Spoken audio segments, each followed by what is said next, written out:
The world's most expensive fine arts are as varied as the tools used to make them, like oil paints and purple pigment made from snails. We travelled the world to discover what makes art so expensive. Our first stop is Japan's Nara Prefecture, where for over 450 years, the company Kobaien has been making some of the world's most sought-after calligraphy ink. This is ink. Toshitsugu Okabe is kneading it until it's as soft as a rice cake. It's imperative for him to be as thorough as possible because a well-kneaded mixture becomes high-quality calligraphy ink. It takes at least 4 years of aging before these solid ink sticks can be sold, and even longer for the most expensive ones. A 200-gram high-grade ink stick from this producer, Kobaien, costs over $1,000, and for some other brands, prices can reach almost $2,000. Meanwhile, almost double the amount of commercial liquid India ink can go for less than $9. So why are solid ink sticks so sought after? And why are they so expensive? It's January in Japan's Nara Prefecture. Ink producer Kobaien has been making Japanese calligraphy ink for 450 years. This type of ink, also known as sumi, is traditionally sold in the form of handmade solid ink sticks. To use the dry ink stick, calligraphers rub it on an inkstone to mix it with water. Sumi ink is typically black, but it can also be tinted brown or blue. The ingredients are simple: soot, animal glue, and perfume. But the quality of these materials and the time-intensive techniques required to collect and process them have a large impact on the final price. It starts in this room, lit by 100 oil lamps. This workshop has 4 rooms like this, where artisans produce all the soot they require to make ink. 2 workers are in charge of this stage, each overseeing 2 rooms and 200 oil lamps. They carefully manage the vegetable oil in the lamps and gradually collect soot throughout the day. In Japan, this process is called catching smoke. Every day, artisans light all 400 lamps and cover each with a lid, the underside of which collects soot as the oil burns. But they can't just leave the lid in the same place for hours, because overheating it will prevent soot from accumulating. The flame must be off-center, and the artisans must rotate the lid every 20 minutes for 2 hours. The artisans scrape the soot off the top of the lid. They replenish the oil, and the process starts all over, for a total of 5 times a day for each lamp. These lamps contain rapeseed oil, the most common choice when producing high-grade ink sticks. Ink sticks made of soot from even more expensive oils like paulownia, camellia, or sesame can easily cost up to 4 times as much. But artisans must also consider other details, like the containers that hold the oil and the material of the wick. To ensure the quality of the soot, they use non-porous earthenware containers. Craftspeople in this workshop even weave the wicks themselves to exacting specifications. 非常に細い芯で小さな炎で炊き上げるとおのずとそこで作り上げるすすの方も非常に粒子の細かなものになってくれるわけなんですよ。やはり非常に紙の中に深く食い込んでくれるというそういう側面があるもんですから粒子の細かなすすで作り上げた墨の方が非常に色も立体感のある非常に鮮やかな黒色を発色してくれますので。The fineness of the soot grains determines the final price. Then there's the binding agent, animal glue. Unlike most of its modern liquid ink counterparts, which use shellac, sumi ink typically uses cattle glue. For the most expensive ink sticks, artisans sometimes mix in other types of glue, such as donkey, deer, and goat. Kobaien says this improves the ink's glossiness and texture. The company buys glue specially made for sumi ink which comes in a dry, board-like form. Artisans dissolve it by mixing it with 70 degrees Celsius water, which takes over an hour and a half. According to Kobaien, dissolving the glue slowly at a low temperature is key to producing quality ink. 非常に穏やかなくっつき合いになってくると。そこにニカワというのが介在してくれるおかげで、細かな話ですけど、ニカワの分子が細かなすすの分子をくるんでくれてるわけですね。ですからすすりの上で吸っていくと非常にスムーズに液体になってくる。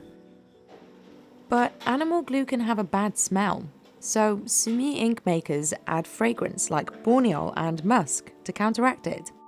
で香料を入れるというのはむしろ今は気持ちを落ち着けるということの作用の方が非常に大きな役割を果たしてくれていると思いますね。The next step is to knead the soot, glue, and fragrance into a soft dough. The dough is kneaded every morning, by hand and foot. Doshitsugu takes care to knead it thoroughly, so the soot and glue are evenly distributed. That way, the solid stick can eventually dissolve into homogeneous liquid ink. Once he's properly kneaded the dough, Doshitsugu cuts it into balls and weighs them for consistency. Then he places the balls into molds and uses a machine to press them into shape. Improperly kneaded dough results in ink sticks that don't produce rich colour. 中がなんていうんですか、しっかり揉まれている状態ですぐ型に入れないと、あんまり、時間かけると外側だけカピカピになって、なんていうんですか、干からびて中がちゃんと揉めてないっていう状態になってしまうんでね。それでもちょっと急がないといけないですね。Kobaien makes about 6,000 of its smallest, highest quality ink sticks a month. It employs a handful of artisans for this, and the ones tasked with kneading require the most experience.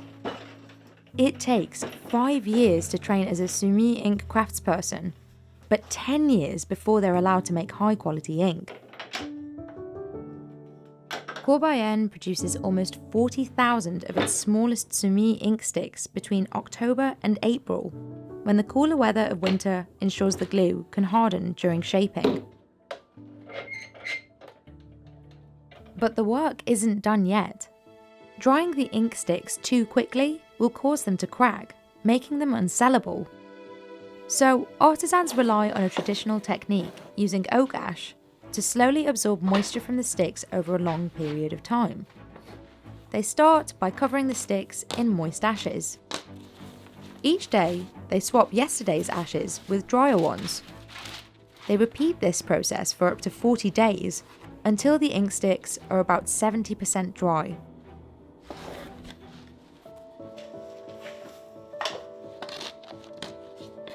After, they hang the sticks with straw and air dry them in-house for up to 6 months. Properly drying and maturing an ink stick takes at least 4 years. The longer the sticks dry and age, the better they perform and the more expensive they become. Kobaien itself has ink sticks that are hundreds of years old. 一般的にその人間の人生というかね、そういったものの年代に重ね合わせて説明されることもありますけど今おっしゃったように非常に古くなれば古くなるほどということは言えると思いますね。百貨店さんですとかその専門店さんで販売されている日本の墨にしても中国の古い墨にしてもね、やっぱりそうですね、数百万100万200万のものも拝見したことはございますし。Finally, artisans polish them and apply the finishing touches. Now they're ready to be sold to calligraphers like Sho Azakami. Calligraphers like Sho traditionally prefer ink sticks to liquid ink. But in order to write with a sumi ink stick, he must first transform it into a liquid. This requires an inkstone and water. Shaw adds a small amount of water and rubs the ink stick on the stone, breaking it apart. He mixes the two to make the liquid ink, adding more water or more dry ink until he gets the consistency he needs. することで心を落ち着かせる、書く前の準備段階ということで、墨をすることで心を落ち着かせ、書に集中するというふうに思っております。吸って書くっていうことで、書き心地も全然違いますし、やはり固形木の良さっていうのを、しっかりと分かった上で吸って使っています。But not all sumi inks provide him with the same writing experience. そうですね、書き心地に関してはやはり墨の粒子の質であったりっていうので、滑らかさであったり墨の伸びであったりっていうのはもちろん違います。書いた後の黒の質っていうのもやはり質のいいものの方が黒の深みであったり、そういうものがよく現れますね。95% of Japan's sumi ink is made here, in Nara Prefecture. Sumi ink production in Japan is said to have begun in the 7th century, when Chinese ink-making methods were introduced by monks. By the 14th century, sumi ink use was flourishing in Japan. Though its primary use is for calligraphy, it's also often used for ink paintings, known as sumie. And because Kobaien must age its ink sticks for several years before it can sell them, consistent production is necessary, or else its supply won't meet the demand. But that doesn't mean the company wants to ramp up its production. けどもその効率を重視してでものを作るというのは大事なことなんでしょうけども、効率だけではどうしても昔ながらのいいものが作れないというのが。Kobaien strives to continue making calligraphy ink using the same techniques and of the same quality as its founders. それを一つの目標として掲げていると非常に手間がかかって、例えばロスがあったとしてもそれを続けていくというのが一番大事な会社の目標となっていると考えてるんですけど。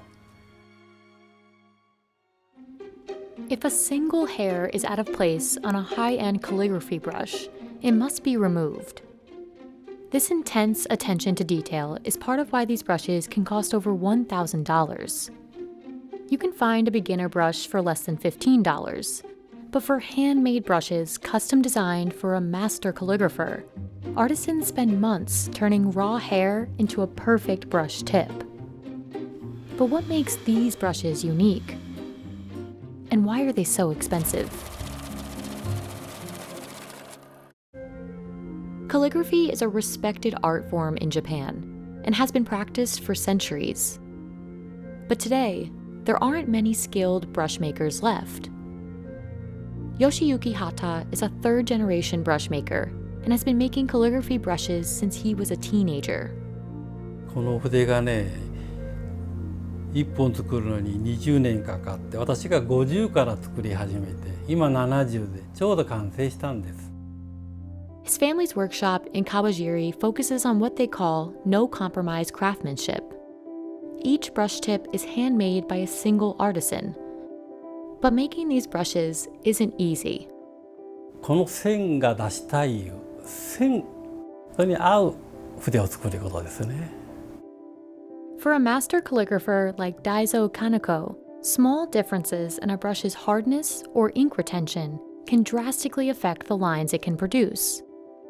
表現したいと思った時に、この微妙な5ミリの差とか長さの差とか、本当に少しの硬さ、柔らかさや、それから毛のバネの強さとか、いろんなことが筆っていうのは一本一本違うので。The dozens of steps involved in brush making start with selecting the hair. Different types of hair have a big impact on the price of a brush. Yoshiyuki's specialty is one of the priciest, goat hair. This hair was collected 50 years ago from the chest of Yangtze River Delta white goats. Hair from this specific breed of goat is classified as type 3 hair, based on its size, luster, and elasticity. It's a highly sought-after hair for brush making because it's soft yet durable and retains ink well. 初心者いうか学童さんが使うのはやっぱり硬い筆、馬、タヌキ。だんだん柔らかいのは今の羊毛筆なんかは腕が上級者じゃないと使えないんで。But today, this type of hair is hard to find in large quantities and can cost thousands of dollars per kilogram. Selecting high-quality hair is done entirely by eye, and it's one of the hardest skills for a new brush maker to learn. 原毛用で言ったら色、艶、耐久性、あと見てこれは10年20年持たないないうなけはそこで一本一本こう夜る時に抜いていくんですよね。But this long process is just beginning. Once the hairs are chosen, they're boiled and combed to remove any fluff. This process separates straight, long hairs, which are ideal for brush making. One of the most time-consuming steps is aligning all of these hairs. This delicate work is key to making a uniform brush, but it's largely based on experience and instinct. とにかく自分の目と手でこうやって揃えた分が完成形なんよね、先揃えの。Throughout the process, brush makers patiently remove any imperfect or damaged hairs. そうですね、無駄毛あんだけ取ったらもう毛がなくなるんじゃないか言われるんですが、それもこれだけ出る印を頭に置いて設計をするからあれだけ取って取らないと描くのに割れたりとかいい線が出ないからね。もう、筆作りを始めたのがやはり工房が遊び場だったんで、ちっちゃい頃からそれはね200パターンぐらいは頭の中にあるんですよね、設計図が。まあやっぱし目と手と勘ですよね。At this stage, Yoshiyuki's vision for a brush starts to take shape. After trimming, he wets the hair and combines different bundles to create a brush that is dense and durable. Then he dips the hair in funori, an adhesive liquid made from seaweed, to hold the hairs together.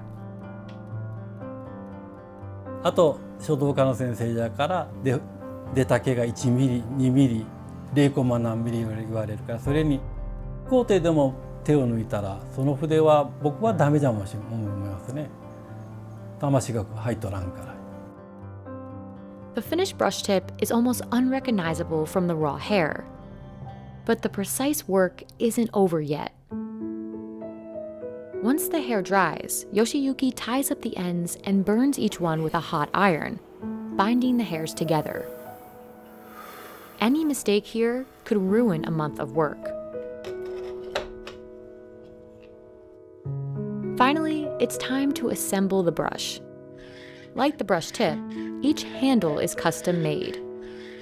軸はやはり軸屋さんいて、これは奈良の私たちみたいな親子でやってる職人さんが、太さが皆先生によって手の筆圧、大きさが違う。This time-consuming process, along with the materials used, means these brushes can cost 100 times more than a mass-produced brush. The price varies based on the size and type of brush. A larger brush requires more hair, which naturally increases the price. Hata Bunshindo brushes often cost around $1,300, but some brushes can cost a lot more. 僕が作った筆の中で一番高いものは200万ぐらいのものになります。先代が作ったものですと300万ぐらいのものがあります。Despite the high price, these brushes are essential tools for calligraphers like Daizo. He followed in the footsteps of his father and grandfather and has been practicing calligraphy for 20 years. だから自分がイメージしているものに筆を合わせてくる場合と、筆で作品がイメージが膨らんでいくというか、これは優しい表現をしたい時は少し柔らかいそういうことを選びますし、きちっとしたものを描きたい時は少し短めのちょっと硬めの筆を選んだりということで、自分に合う筆っていうのを探していくのは非常に楽しいですし。Some brush makers mix natural and synthetic hair to make brushes more affordable, but Yoshiyuki remains committed to using only the highest quality materials. Kozo, Yoshiyuki's son, will be the workshop's fourth generation brush maker. やはり父も職人であまり言葉を通して伝えるっていうことはしないしできない人間なので、自分が見て学ぶ、それから作っていったものの結果がいいものになれば父はうなる、よし、それ悪ければもうただひたすら違う。 But like many traditional crafts, the future of brush making is unclear. Demand for handmade brushes is in decline. Some brush makers have started selling makeup brushes to bring in new customers. But the main concern for Yoshiyuki and his family is the lack of raw materials. 5代目がこれから出てくるのか、それからその人がやるときにいい原料が果たしてあるのかっていうものが一番懸念してますね。筆業界全体が作る人が減ってきたり、書道業界の人口も減っているので、やはり下火にはなるんですが、それは常にずっとこれから僕が職人人生の中で課題にあると思います。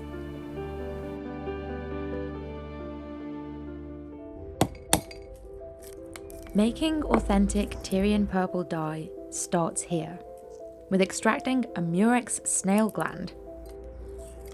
It takes nearly 45 kilograms of these snails to produce a single gram of pure Tyrian purple extract. It's a painstaking and pungent process. And the result? This single gram of dye that can fetch nearly $3,000. By comparison, 5 grams of a synthetic version sells for under $4.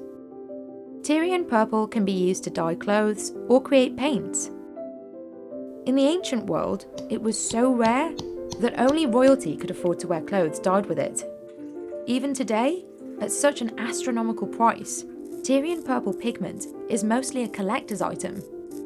So, what makes real Tyrian purple so hard to make, and why is it so expensive?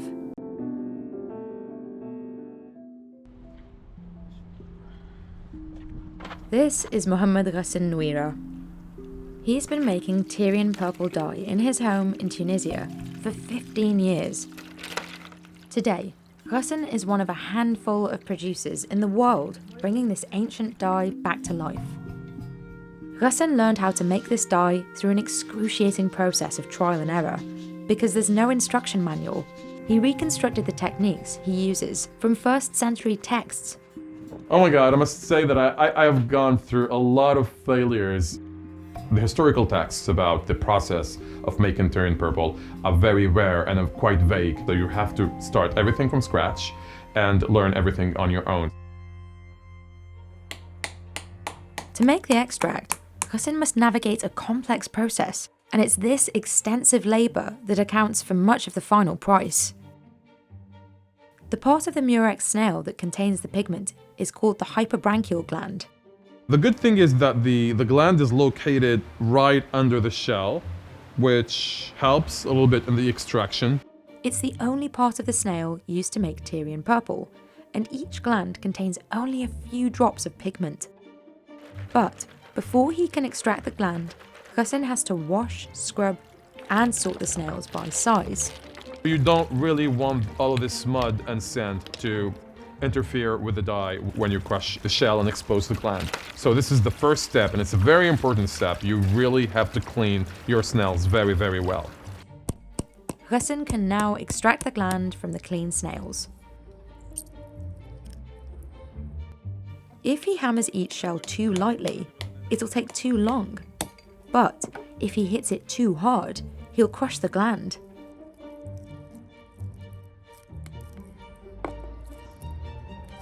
It took Ghassan 2 years to learn how to do this efficiently. And of course, the snail is not wasted, then it will be cooked for dinner. Everything is basically recycled. To make the extract, Russin first macerates the fresh glands in cold water and lets them ferment in an airtight container. Once the glands release their colourant, Russin gently washes and filters the mixture to separate the dye from the flesh. This is the first of 6 separate rounds of purification necessary to make a pure Tyrian purple extract. Now Russin can dry the pigment mixture. He applies it to a sheet of glass and lets it dry under the sun. He uses glass because it won't absorb any of the valuable pigment. So these glands have been drying for 3 days. They are half dry now. They're still malleable, as you can say.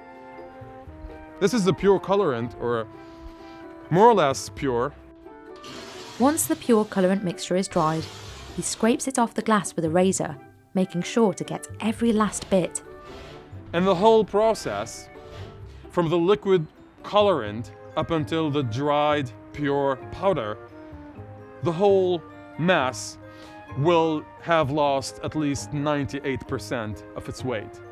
The dry pigment is now purified 5 more times in a grinding and sieving process to remove any detritus. The nearly 100 pounds of murex snails are finally transformed into 1 gram of pure Tyrian purple extract. And acquiring enough snails is another challenge, an expensive one. Russin can spend hundreds of dollars sourcing the snails he needs for his dye. That's because finding these snails requires experienced fishers. One of the fishers Russin works with is Salim Ben Milad. He harvests murex snails from Solomon Beach. Like Russin, Salim and his team have perfected their technique over time. بالطبيعة لهنا صعيب تحديد المواقع برشا تحت الماء، راهو البحر كبير برشا كما تعرف البحر وكبر ويلزمك تعرف البقايع وتقمر يعني وتشد في مخك. وحتى في الأحجار يعني تحت الماء فما أحجار معين يحبوا. It can take Salim 4 hours to find the right snails, or he can dive for a whole day to no avail.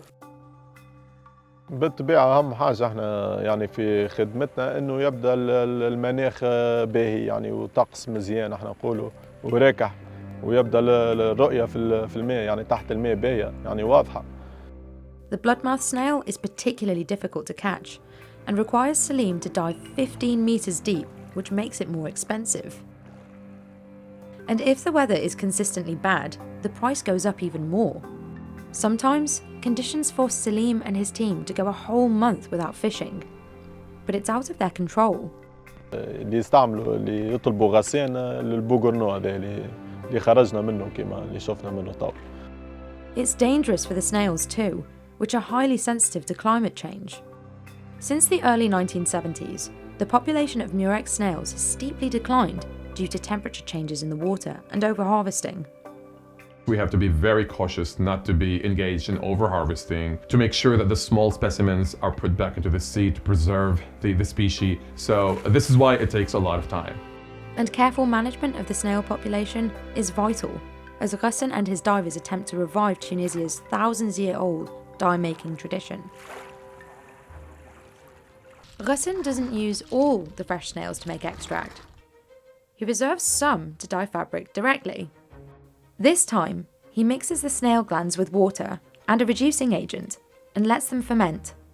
The mixture goes from a colourless liquid to green before it turns purple. Finding the right pH balance in this step is crucial. If it's too acidic, the wool may burn, and if it's too basic, it may cause the wool to felt. So now we're just monitoring the pH. It's about 8, which is perfect. This is also the moment when the soluble dye is the most light sensitive. Russin must cover the dye vat immediately to avoid too much exposure to light. Too much light can turn the dye from purple to blue, destroying a week's worth of work. When the material has soaked for the appropriate amount of time, Russin lifts the vat lid, exposing the mixture to light and air. This allows the mixture to oxidize. And this is how the color will gradually start to develop. But one round of vat dyeing won't always do the trick. Like with this silk scarf. It took me like 8 months to produce and it required like 800 pounds of fresh snails, and this is still not completed. And it's not always guaranteed that the colour will come out the same shade. Historically speaking, there isn't a single hue or shade of Tyrian purple. It's a range of shades that ranges from the color of clotted blood to the color of red purple. This range is the result of mixing 3 different subspecies of Murex snails: Hexaplex trunculus, which produces a violet blue colour, Bolinus brandaris, which secretes the colour of clotted blood, and the bloodmouth, or Stremonita hemastoma, which releases a rich red purple colour. Tyrian purple dye dates back to the Bronze Age and is named after the Phoenician city of Tyre. Some historians believe it was produced as early as the 21st century BC. Ancient civilizations from Phoenicia to the Carthaginian and Roman empires prospered by producing and trading this dye. One of the production sites was Menings on the island of Jerba, which is now an archaeological site.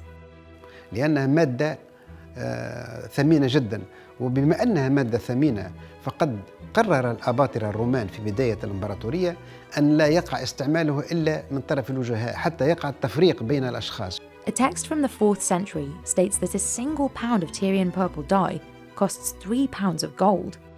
But production of this dye came to a screeching halt in the 15th century after the fall of the Byzantine Empire. دراسة الزيت والزيتونة في أفريقيا الشمالية في القديم، ثم دراسة الأرجوان، هذا صنع الأرجوان المتاجر به، والرخام إلى آخره، كل ما هو علاقة بالتجارة والموانئ. Ali says he's grateful that Ghassan is reviving this culturally valuable dye so Tunisians can reconnect with their ancestry. Ghassan learned about the dye at the age of 14 and was enthralled by its history in Carthage. Over a decade later, he found a murex snail on the shore, oozing purple. My old passion for red purple came rushing from its deep slumber, and I really had this revelation. And this is how my adventure for reviving this legendary dye started. Now, he hopes to ramp up his production, offering more shades of pigment. Well, of course, my dream is to enlarge this project and to create an old-fashioned dye factory and to produce more. But as I said, the main concern should always be to preserve the species, because if there is no murex, there is no dye. Sơn Mài is a traditional Vietnamese form of lacquer painting, created using a toxic lacquer harvested from one region of the country. It requires months of application and sanding back layers of paint to build up the image. Last year, a Sơn Mài painting sold at auction for $972,000. So what makes these paintings so special, and why are they so expensive? Là khi hoàn thành một cái bức tranh sơn mài truyền thống là bao giờ gần như không nhìn thấy cái họa tiết gì ở phía dưới. Thế thì trong quá trình họa sĩ mài, tức là lúc vẽ, bắt đầu moi dần nó ra, hình dần dần lên, màu dần dần lên. Nên nó tạo cho họa sĩ một cái sự hồi hộp để mà đi đến cái đích cuối cùng của mình, thì cái đấy rất nhiều họa sĩ thích cái cảm giác đó. Pham Trinh Trung has dedicated almost 50 years to mastering Sơn Mài and knows how equally tiring and rewarding the craft can be. It is an art form of incredible value in Vietnamese culture for both the time and skill it requires and the exclusive natural materials needed to make it. The process of making lacquer paint begins in the forests of Vietnam, where planters collect resin from a toxic wax tree native to Southeast Asia called the Rus succedanea.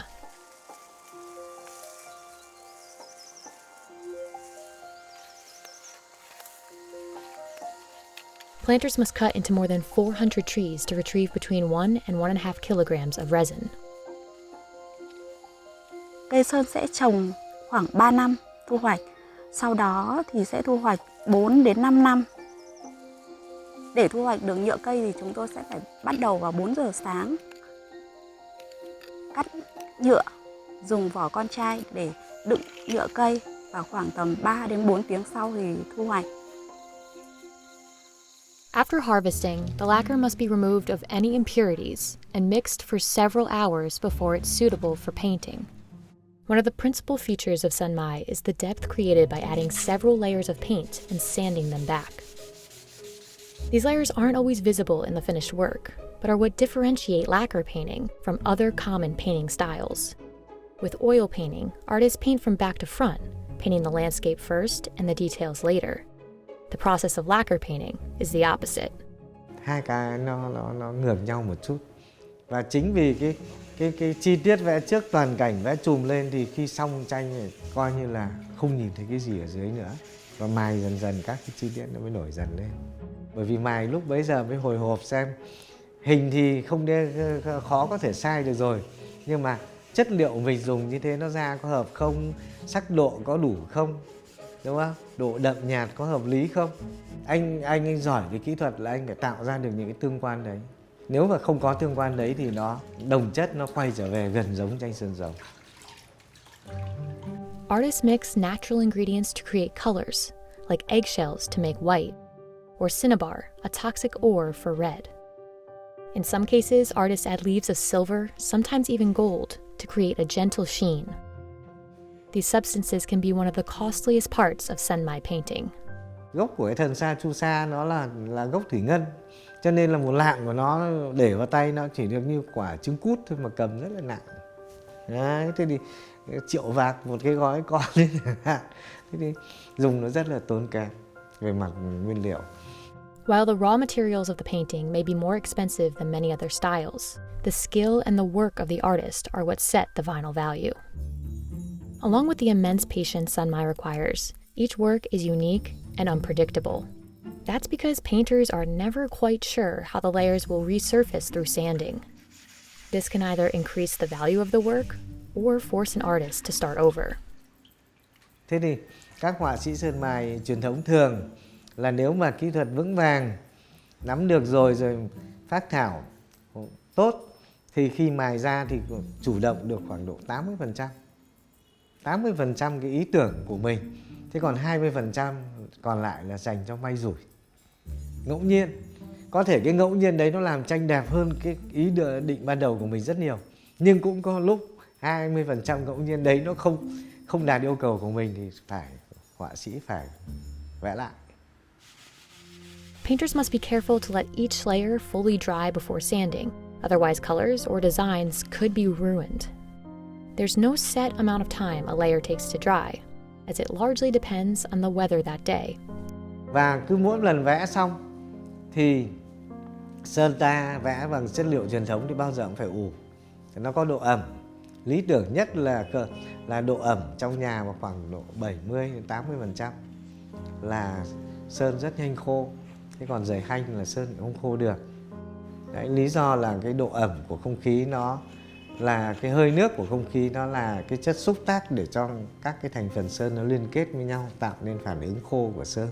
Nếu mà thuận lợi thì 1-2 ngày nó khô, mà nếu mà rời hanh chẳng hạn thì có khi phải ủ đến 3 ngày sơn nó mới khô. Thế thì để làm được một cái bức tranh sơn mài nó kéo dài hàng tháng. After weeks of work, pieces are polished with coal powder, which creates the smooth surface and lasting shine of Sơn Mài. Artists have used lacquer for its glossy finish for thousands of years. One of its best-known applications is Japanese lacquerware, decorative pieces of furniture, boxes, and dinnerware. But in the early 20th century, Vietnamese artists developed an interest in lacquer painting and created a style unique to the world. Impressive as these works can be, the process is both costly and arduous. And that's why Phan Chinh Trung believes the future of this tradition will depend on finding more artists willing to learn it. Để mà duy trì nó thì trước tiên là những cái người chỉ dựa vào mấy cái người họa sĩ mà đam mê cái nghề này thì không được, không giữ được. Mà vấn đề là phải phát triển. Cứ đợi trên đà thông nó mất rồi mới lại đi tìm chỗ nọ, nguyền chỗ nọ, chỗ kia để phục hồi lại. Làm sao có được, đúng không? Một khi đã mất rồi thì làm sao nó đứt đoạn rồi.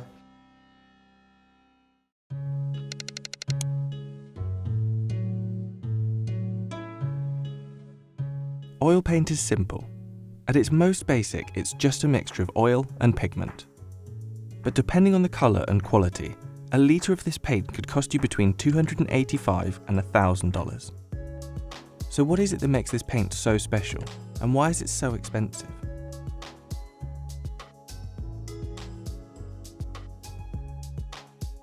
Oil paint has been used for hundreds of years.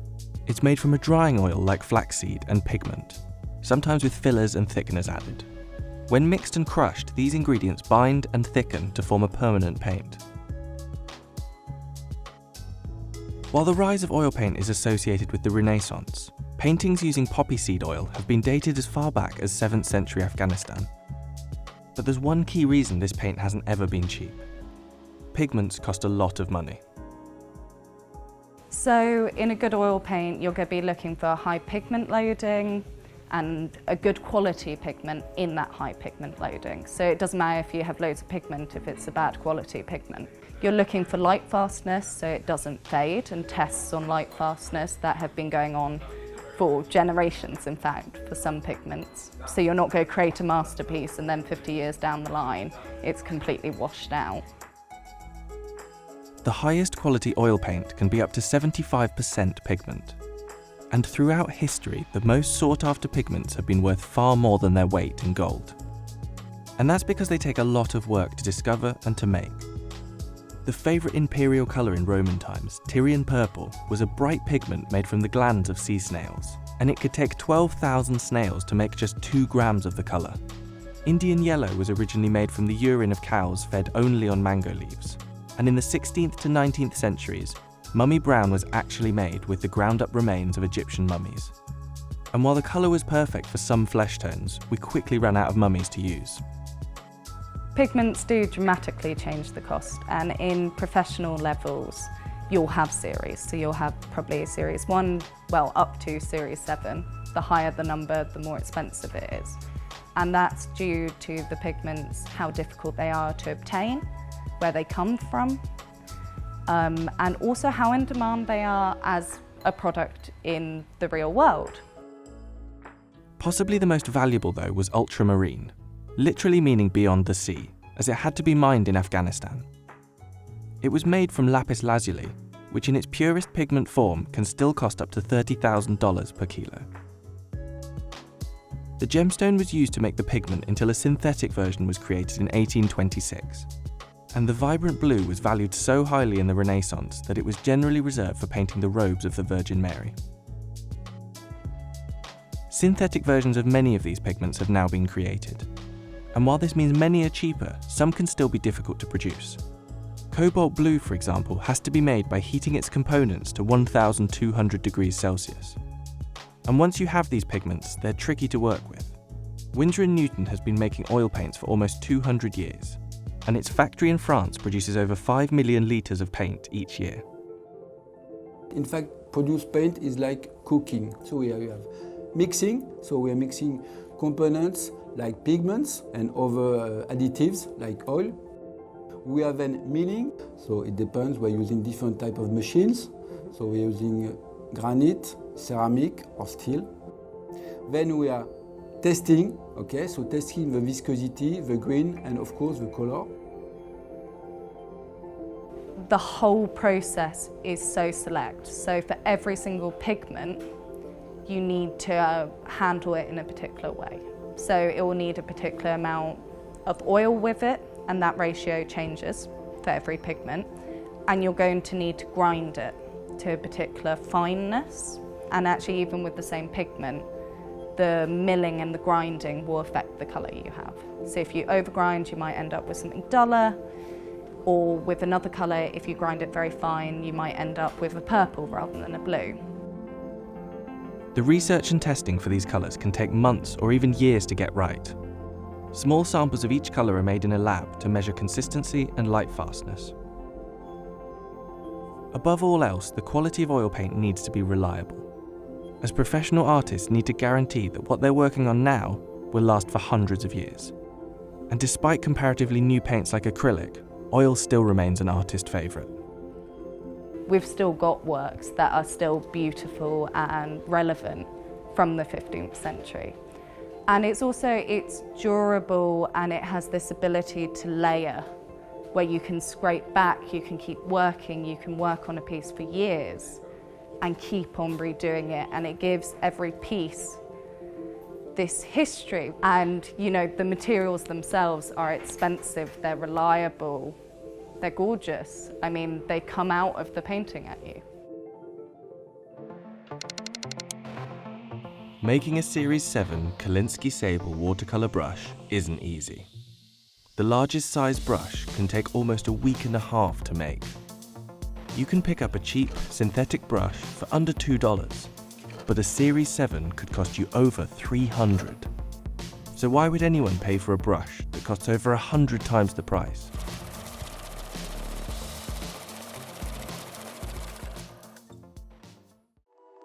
Originally created on the request of Queen Victoria, the Series 7 brush was first made in 1866 and was designed to be the finest possible brush for watercolour painting.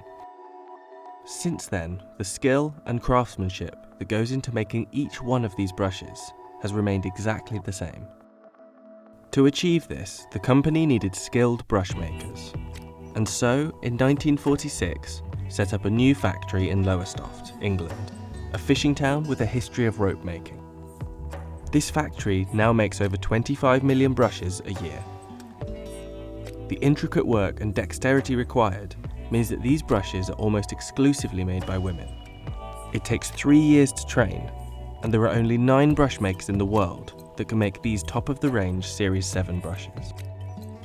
I joined here when I was 16. I worked 18 years, and then I had 12 years off, and I've been back 11, so that's 28 years I've been working for the company. When you first start, you would probably only make a few. You've got to get, like anything, you've got a skill and you build on that, and you get to learn the skill and then you get to do the speed. The components play a big part in the cost. Each brush head is made from Kolinsky Sable, a Siberian weasel that's hair is said to cost 3 times the price of gold by weight. These weasels are hunted sustainably every spring under CITES guidelines across Siberia and Manchuria. Only guard hairs from the tail will do. Kolinsky hairs are chosen because every single strand has a surface of directional, interlocking scales, increasing the surface area and giving the hairs their strength. And while many other natural and synthetic hairs are used for brushes, nothing has quite matched the quality of Sable. Once the hairs are cleaned and graded, it's time to start making the brush. The wool has to be removed with a comb, and the hairs are packaged up and carefully boiled and ironed.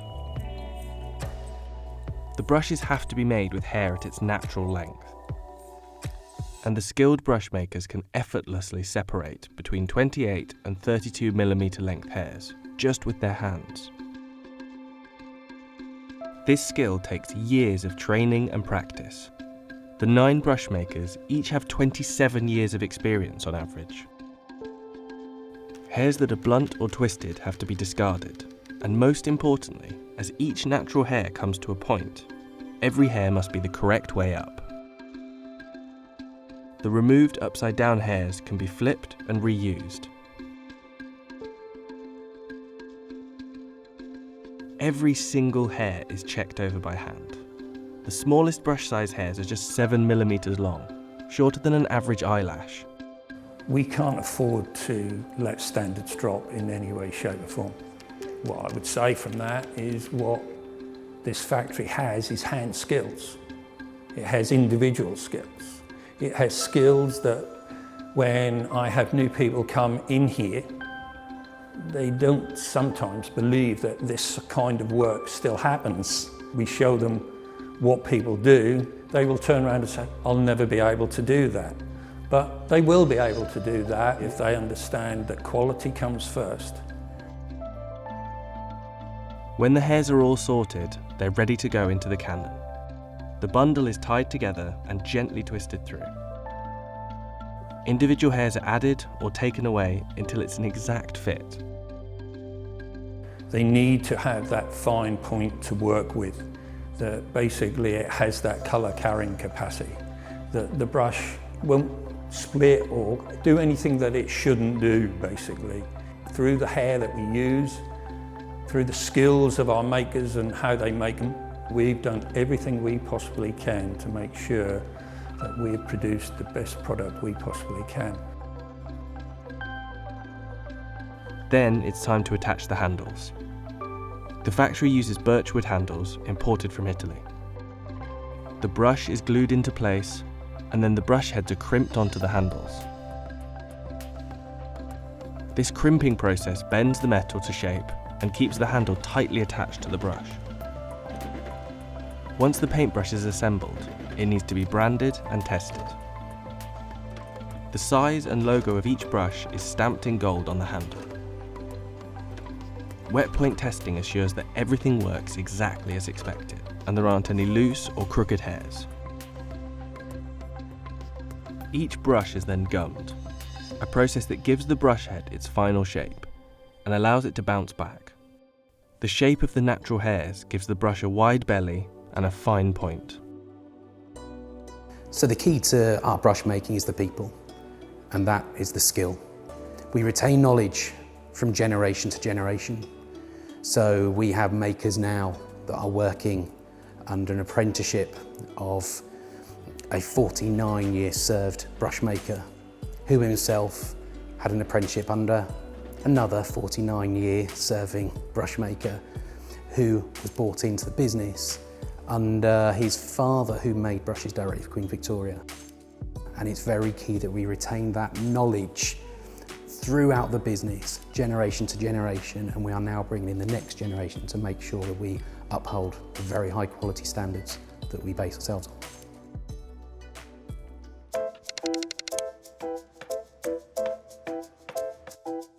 Bonsai is an art form that requires years of training and centuries of dedication. At the 2012 International Bonsai Convention, a tree was on sale for 100 million yen, just under $1 million. And many more of these trees are considered completely priceless. So what is it that makes bonsai so expensive?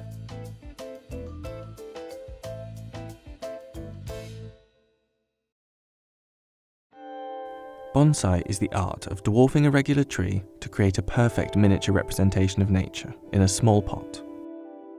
It has a long history. Originating in China, the practice of creating tiny trees and landscapes appeared as far back as the 6th century.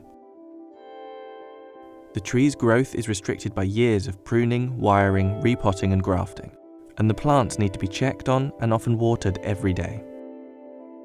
The skills required to grow these trees plays a huge part in their value. They are often bent and twisted into shape, positioned around rocks, or even placed with other trees to simulate a tiny forest. Many of these techniques require years to master, and any errors made can result in permanently ruining the shape, or even killing a plant that has been growing for centuries. Chiako Yamamoto is a 4th generation bonsai master based in central Japan. She's been creating and selling bonsai for the last 51 years, and one of the hardest skills to master when growing these plants is patience. で、これがこうなってきます。で、これがそうですね。15年ぐらい経って、これが15年ぐらい経ってできたものですね。ここら辺が、古い木ですね。こういうのが25年ぐらいそれからこういうふうになって作る。やっぱり絵だとかそういうのはもう完成したらそこからは何も変わっていかない。でも盆栽は変わっていくんですよね。それは自分の愛情とか管理で変わっていく。そうやっていつも安定してない、不安定感があるから、安定してないものに自分の愛情をかけて、自分ので植え替えしても新しい根を作ったら3年かかる。で変わるのは5年。だから植え替えしても植え替えした今年の仕事は3年、5年後に結果が出る。The time and devotion this process requires is unlike almost any other form of artwork. While the work is almost a form of sculpture, the plants are living things and will always react in their own way.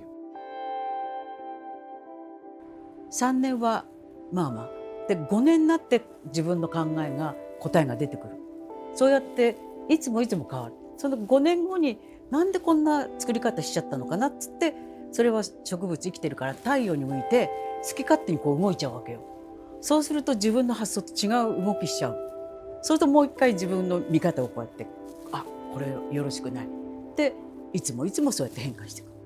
その結果がすぐ出ないから長生きしないと結果が見えてこない。The extraordinary time this process takes means that there just aren't that many trees around. Some of the most valuable bonsai are over 800 years old, and so the supply isn't going to increase anytime soon. ただ盆栽は私で4代のようにやっぱり今種まいて次の人に渡す2代3代かけて作っていかなければできないので、まあ特に国内どんどん今業者減ってきてるので難しい問題だと思いますね。で今ある盆栽はかつて明治の頃山取りされたとか30年40年かけて作った名品が今あるわけ。でも今作られてる名品はあんまりないわけだから、今後それが数が増えていくかってことは。 Other factors can contribute to the cost. The bonsai pots and the tools used are often handmade and can cost thousands of dollars themselves. Certain types of tree are also harder to grow or require certain techniques and may fetch a higher price. But more than anything, these trees are works of art, valued for their beauty and the vision of the artist. 作ってる方から言うと年月を考えると皆さんの年収考えたらすごく安い盆栽はね、やはり世界に1個しかない、同じものが2つとないで年月が何十年かかる、そういうことで評価をいただけば高い値段設定もいく。でも何十年かけたってそのいいものでなければ評価が低い。そういうふうに盆栽の値段の評価はすごくシビアっていうか、その値段の評価を認めてくれないと買ってくれないので、いくらね年月かけてもダメだし。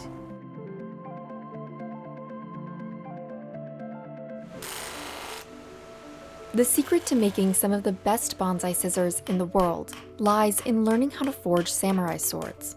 まあ日本刀の作り方と同じようなあれです。日本の感性が入って。Hirakawa Yasuhiro is one of the only blacksmiths in Japan who still makes these scissors using methods that date back to the 5th century. Professional gardeners are willing to pay thousands and wait a whole year to get their hands on a pair.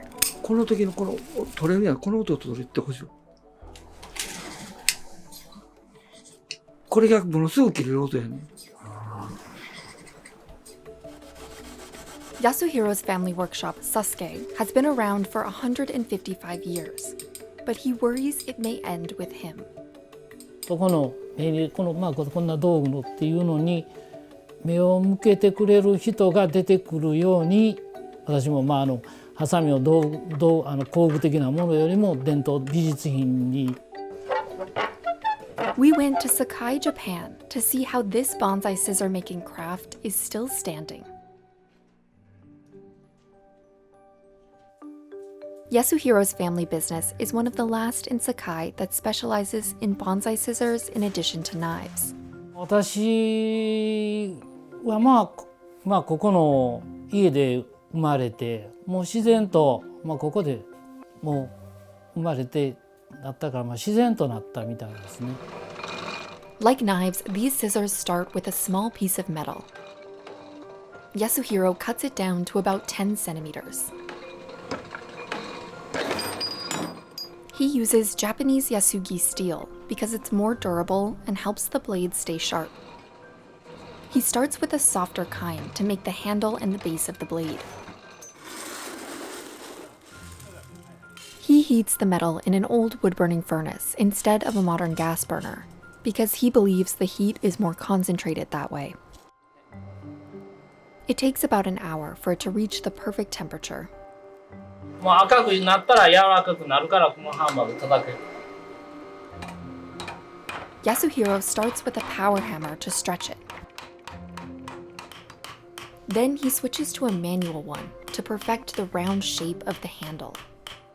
肉体的にっていうよりも叩いてたら気持ちがいいんでね、もう自分が一体になれるんですよ。もう自分の体のように土が動くんで。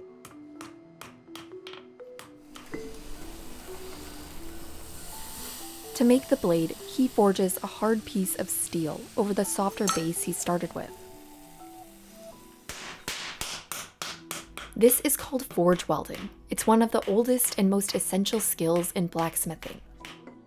Yasuhiro uses powdered borax and iron oxide to bind them and help prevent oxidation. He heats the metal once more and hammers it again to flatten it into the shape of a blade. These short taps at a low temperature make the particles finer and smaller, and the metal denser and stronger. Slowly, it'll start looking like scissors.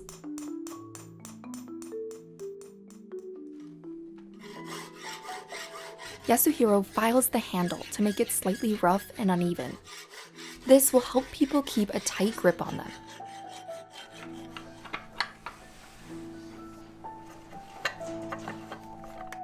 He uses this mold to bend the handle into its signature butterfly shape. だからこう見た目にも綺麗やし、やっぱり西洋とは違う。He files a straight line onto the blade to complete the signature Sasuke look. The most crucial part is a technique called quenching. Yasuhiro heats the blade one last time at 780 degrees Celsius. He can tell it's the right temperature just by looking at the color of the fire. Then he immediately submerges it in water. The sudden change in temperature will harden the blade. He prefers to do it in the morning before the sun is up. 暗い方がよう見えるんでね。でこれで今こんな色なんですよ。で、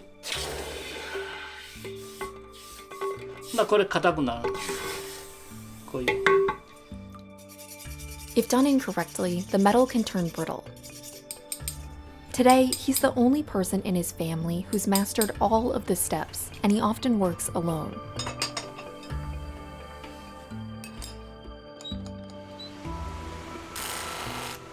He buffs the scissors to make them smooth. Yasuhiro says this can be exhausting. でそのさっき言うた調子を出したりするのがものすごい苦労します。で、それももうどうしたらうまく切れるやろ、誰が使っても切れるやろっていうのに作ってね、もうそこで神経がかかる。Both sides have to fit perfectly together. こういう動きがペタッとこう二次元の動きやなしに横の動き。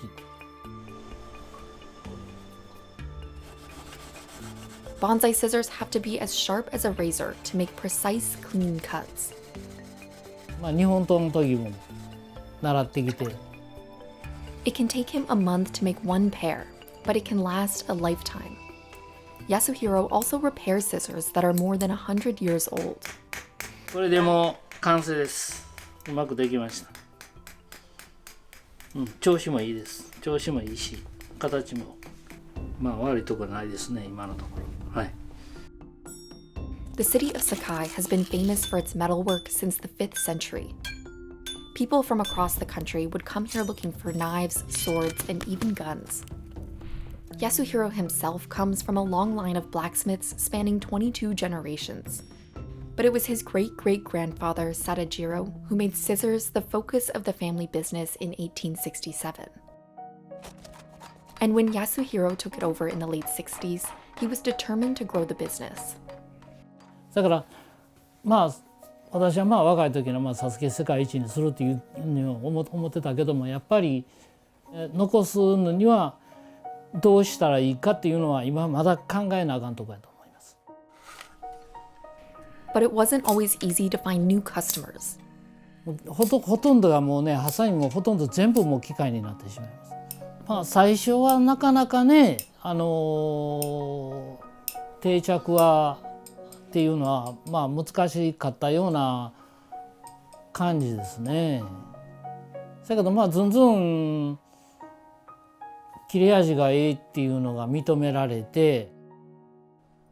Today, Yasuhiro is one of the few people in the country making such high-quality scissors. Bonsai specialist Yoshikawa Masakazu was willing to wait a year to get his hands on a pair. どうでしょうかね。植物が一番よく分かってますね。いいハサミと悪いハサミ。悪いハサミを使って切ればやっぱりストレスがあるみたいなんで、この葉っぱのところがちょっと傷むっていうかね、ちょっと Without clean cuts, needles can turn brown and branches can wither. And sometimes bad blades can stop small buds from growing. サスケさんのハサミを使ったらその芽が吹きやすいんです。 Using good scissors is also essential for Masakazu, because bonsai are an important symbol in Japanese Zen Buddhism. 日本の人の心の穏やかさをいかに究極に求めていくかっていうのはこの盆栽に宿ってるかなと思いますね。 Yasuhiro says he's always learning from his customers. 今でもまだ材質的なことで植木屋さんがもうちょっと強力で強いものを作られへんかっていう提案もあるんで、だから材質もずっとやっぱり研究してるんで、同じハサミ作ったことないんですよ。 He's most proud of this $26,000 pear that took him 3 years to make and is decorated with gold. He dreams of making another similar one, coated with a wine red lacquer. But it would take him at least 4 years, and orders keep piling up. その自分の思いのもの、私ももう71やからもうあと10年できるかどうかわからないでしょ。で、作るのがいっぱいあってもだいたい間に合わない。 People can order custom scissors online or visit his workshop in person. But there may not be another successor to the brand. Yasuhiro has 2 sons, but he isn't sure they'll follow in his footsteps. 今はちょっと手伝ってくれてます。できるんですよ。だけどお父さんとの仕事はやっぱり難しいって。だけど私はどうもどういう点かやってくれっていうのもあれやけどもちょっと自然に待ってますね。 Meanwhile, he carries the responsibility of crafting better scissors on his own. 毎回同じ次夜寝て次は明日どういう仕事をするか次作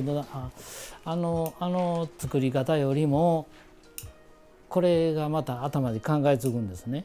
ハサミ作ってる時はねほんまに楽しいっていうんか楽しいってしゃあないんですよ。 After a coal mine shuts down, the pollution doesn't stop.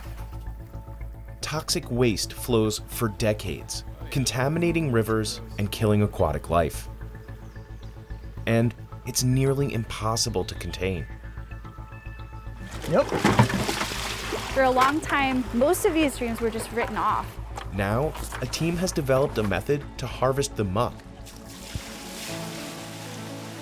and turn it into paint. But can it really clean up a century of worldwide waste? It's harvest day at Pine Run, a creek in Ohio. Yeah, keep going. Moving now. Yeah, I see the flow. Michelle Shively McIver and John Sabraw have been making pigment out of this pollution for over a decade. This stuff is just really good. Yeah, it's our favorite. It is our favorite. Their team built a system of pipes that collect smelly goo called acid mine drainage, or AMD for short. It's highly acidic water leaking from an old coal mine that closed over 100 years ago. When you leave a mine and you just walk away from it, what happens is it fills up instantly with water. There really is no way to seal the mines completely. The water that still leaks from mines today creates iron oxide, which can be lethal to aquatic life. That pipe is full of iron sludge, and it's going to come out of there really fast. But it also happens to be an essential ingredient to make paint. Yep. Buckets! We need buckets! It's a low-tech system right now. That's what this team is harvesting today. It's gold, Matt. It's gold! The team filters buckets of iron oxide using these troughs. Smooth it out and put some Cool Whip on there, and it's like pumpkin pie in a bin. I'd eat it. Today's haul is over 200 pounds of iron oxide. It's a bit more than this mine site pumps out in a single day. Then, they move it to their research facility, where engineers wash the pigment to remove impurities that affect the final color. Basically, we're just diluting out all the dissolved solids. This is Guy Riefler. He's an engineer who partnered with Michelle and John to start True Pigments. It still kind of shocks me that Sunday Creek is this orange mass and it goes right through several communities, and it's been doing it for 20 years, and aside from us, nobody's really doing anything about it. The team dries the pigment before shipping it off to a giant kiln. They change the color by controlling the temperature. Then they send the pigment to Portland, Oregon, where Gamblin Artists Colors uses it to make paint. We wanted to be the first to make color with it. We were just kind of all in. There's 3 colors that are all made from pigment that has been painstakingly reclaimed by John and team. This one is called Iron Violet. This worker mixes the pigment, zinc, and flax oil. And a mill uses heat and pressure to combine the pigment and oil. And so with a little bit of pressure, we draw it down. Then workers test for thickness, texture, and color. Finally, they bottle it up.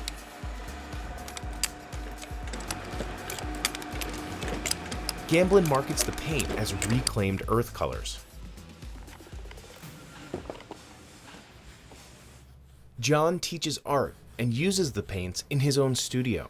If I want something deep and red and earthy, you're not going to get anything better than an iron oxide.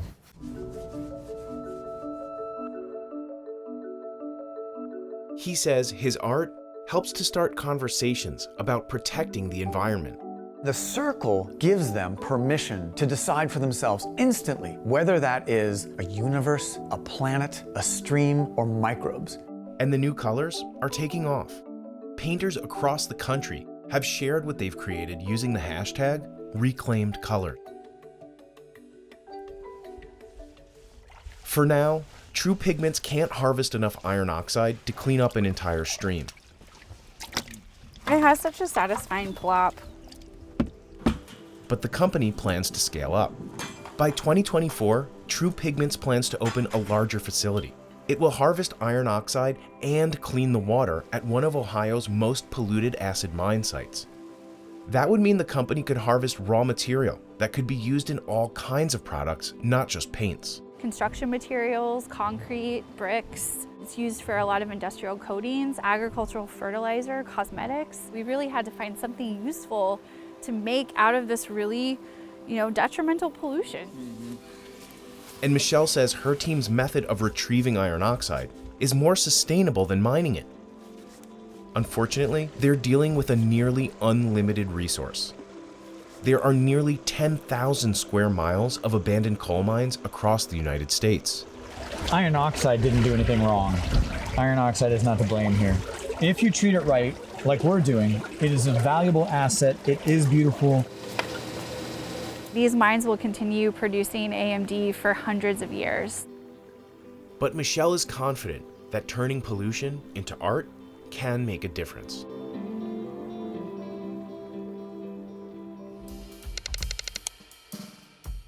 Modern art is expensive. From completely white canvases to simple abstract colours, these seemingly basic works can cost you millions. So what makes their price so high, and how can they possibly be worth this much money?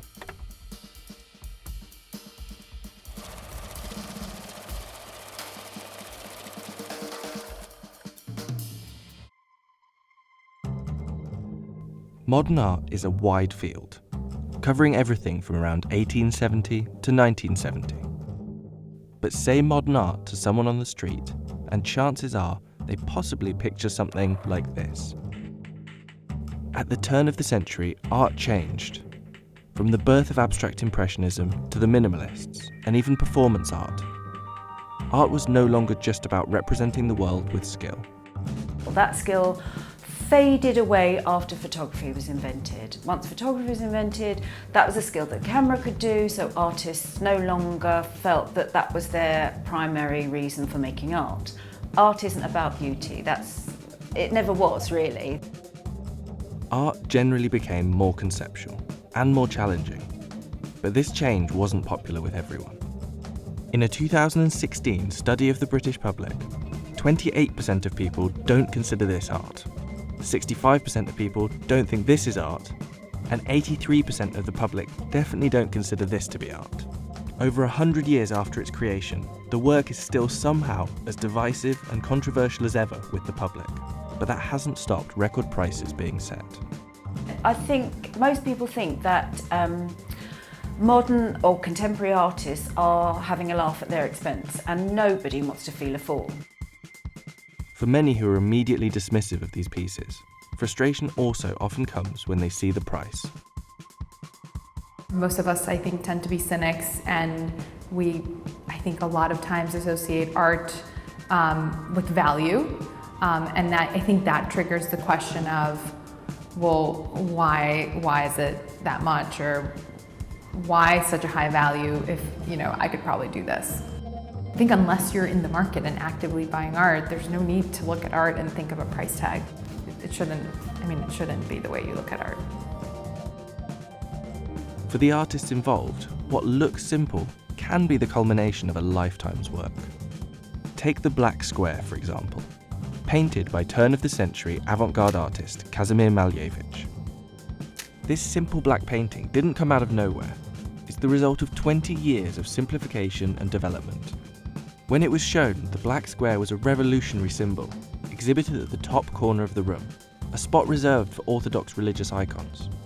Making this work wasn't exactly an easy decision either, and in 1930, Stalin's regime confiscated Malevich's artworks and manuscripts, and he was jailed for 2 months.